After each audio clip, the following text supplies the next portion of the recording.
Hey guys, hi family, welcome back to Gospel Therapy. I'm so excited to just be here with you guys and share what I've learned this week. And I hope that you can take something out of it too and actually teach me. Don't be afraid to type things in the comment, any suggestion, anything. I'm willing to read and listen. So today I want to talk about 1 Samuel, the story of Anna, Peninnah, the two wives, a man that is married to two wives, right? And I kept reading the story over and over again. And I'm like, God, what do you want me to get from this? What do you want me to get from this? And God is like, I will not allow certain things to grow if you attach your self-importance to it and not understand that your self-importance is supposed to attach to me. And God is like, I will close doors until you're mature enough for it to reopen. Because if you're not mature enough, you have the ability to stop your blessing, right? So reading the story of Anna and Peninnah, which was two wives that's married to this man. One of them, Peninnah, have the ability to have children, and the other one is Anna, who cannot have children. However, the Bible says something very important. The Bible says the Lord closed Anna's womb. He closed Anna's womb. But when you're reading throughout the story, it shows you that Anna had a specific relationship with God. Like Anna will go to the temple and praise night after night and night after night. But the Bible tells you that God closed Anna's womb. And as I'm reading the story, and I'm like, God, what do you want me to learn from this? And God is like, you ready for this? I'm not going to give you something that your self-importance is attached to it. Because then you will start to believe that my love is conditional. That you have to be a certain way, you have to do certain things for me to provide for you. But because I am not a man, I am a God that loves unconditionally. I want you to be willing to give up, willing to sacrifice things that are important to you. So when I give it to you, nobody else can take credit for that. And it hits me because sometimes the things that you have to let go, the things that you have to sacrifice are the things that you usually believe that will make your life better, that makes you happier, that makes you reach your end goal. And for Anna, right? Listen to this, right? This is where it gets so good. So Anna spent day and night praying in the temple. It tells you that. She prayed. She was like, I just want a child. Day and night she prayed. And nothing happened. At one point, even Eli, who was the priest of that sanctuary, the place where Anna was praying throughout her pain, was confused. Because God, you guys, sometimes when you're having a personal conversation with God, it don't look familiar to other people. And that's why a lot of people don't understand, because it's like, oh, if I'm a Christian and you're a Christian and you know God and I know God, then it's the same relationship. It's the same across the board. It is not the same across the board. My God is personal. As much as he's personal to you, he's personal to me, right? So when you're reading the story, it says that every time Anna's going to the sanctuary, her rival provoked her. A lot of time people will provoke you and prevent you from getting the blessing that you're supposed to get. And every time I read the story and God was like, you're going to let people provoke you and not pray to me anymore? You're going to let people provoke you and not have a conversation to me anymore? You're going to get people provoke you and not seek my presence anymore? Because your peace is in my presence. Because your blessing is in my presence. And every door I close was meant to be closed. And it will only be open because I allow it to open. And the more I'm reading the story, and I'm like, God, but what about Eli? Isn't Eli of you? Isn't Eli supposed to understand where Anna's coming from to want God so bad that you just look drunk? But what I've come to understand more and more and more and more is that it takes a level of pain to get so low in front of God that other people don't recognize you.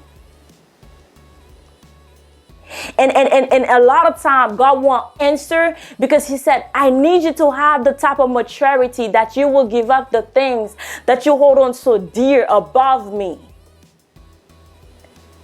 Right? Let's get so personal, right? So Anna was so in so much pain and so much hurt. And she's crying. She's not eating. She's going to the sanctuary and praying and praying.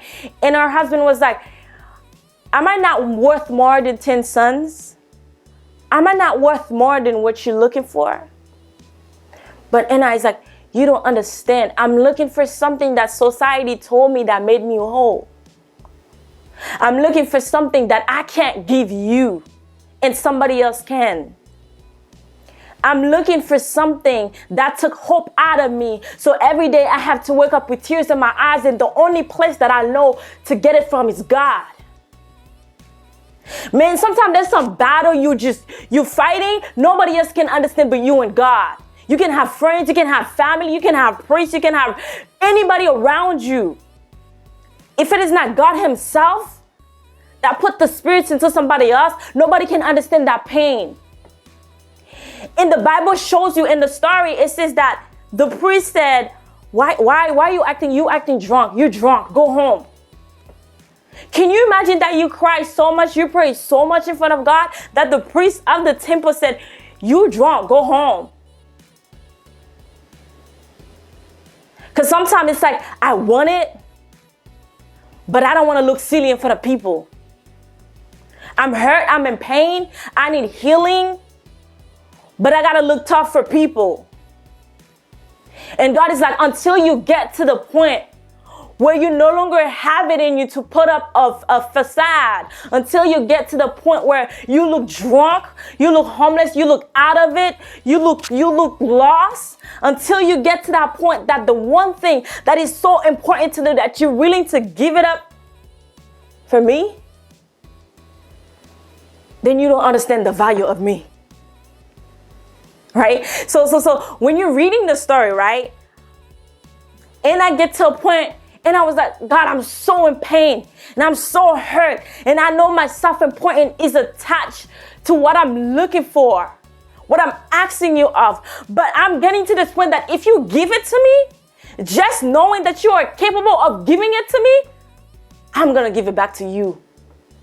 You're not ready. I'm going to give it back to you. She said, if you give me what I'm looking for, I'm going to give it back to you. Because I come to understand it's not that you can't give it to me. It's because I'm conditioning a relationship. But I'm willing to give back what I'm asking, just knowing that you could give it to me and I can afford to have it. And so God, it tells you throughout the story, and I became pregnant, right? And I became pregnant, and I had a son. and I was talking to her husband, and I was like, well, I gotta give that son back to who it belongs. I gotta give that son back because now I know I can have a son. I know I'm not lacking. Society will make you feel lacking. People around you will make you feel lacking. People around you that you attach yourself important to have the ability to take that away from you. And God is like, the difference between me and them is I give you a choice and it's not conditional. Because no matter what you lose, no matter what you left along the way, no matter how broken you are, no matter what's lost in translation, you're still Anna. And no matter what you give me, I'm going to make sure it's provisional. So Anna went back to give her son to the church, right? And here's the beauty of the story.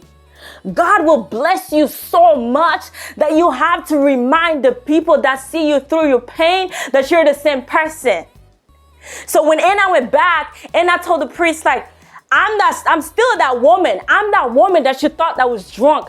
I'm that woman that was so broken you could recognize me. I'm that woman that was in tears. Can nobody understand what I'm looking for, what I'm lacking, that pain that I was put through. I'm that same woman because now God has blessed me. God has pulled me out in a hole nobody else could. Nobody else could ever understood the measure of pain, but only my God could. I'm that woman, and I am reminding you, not because your faith is left in me, but you are standing in the presence of miracle, and somebody have to remind you how great God can be.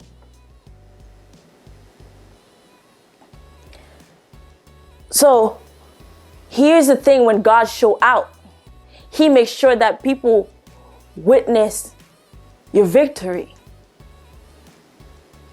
So now the story don't stop there, because now she's like, I'm giving my child back. I'm giving my child back to the world. I'm giving my child back to God.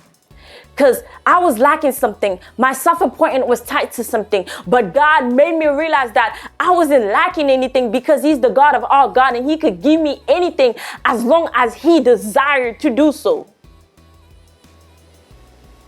I'm willing to give it back, but God is like,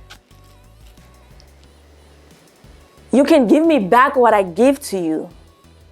But here's the thing. This man's gonna be a prophet. This man's gonna speak in places nobody have spoken. This man's gonna step in places that the people that came before you, the woman that could birth children, the woman that could give the things that she couldn't give, your son gonna get to that place. Your son gonna get so close to me. Your son can hear my voice and others can't. Because when I deliver, I do it provisionally. I never take something from you and I give you bigger than that. And I give you more than that. And I give you things that overflow you. God's like, I don't bless a part of you. I bless the whole being. I don't bless the sidewalk. I bless the whole household. And because that's the type of God I am, and because you are my daughter and you are my son, I want you to get to that place where you're willing to give up anything that you're too attached to. And though I don't plan it, but I will allow it to break you. I will allow it to hurt you. I will allow it to take from you things that it didn't put there in the first place, so it can empty you out.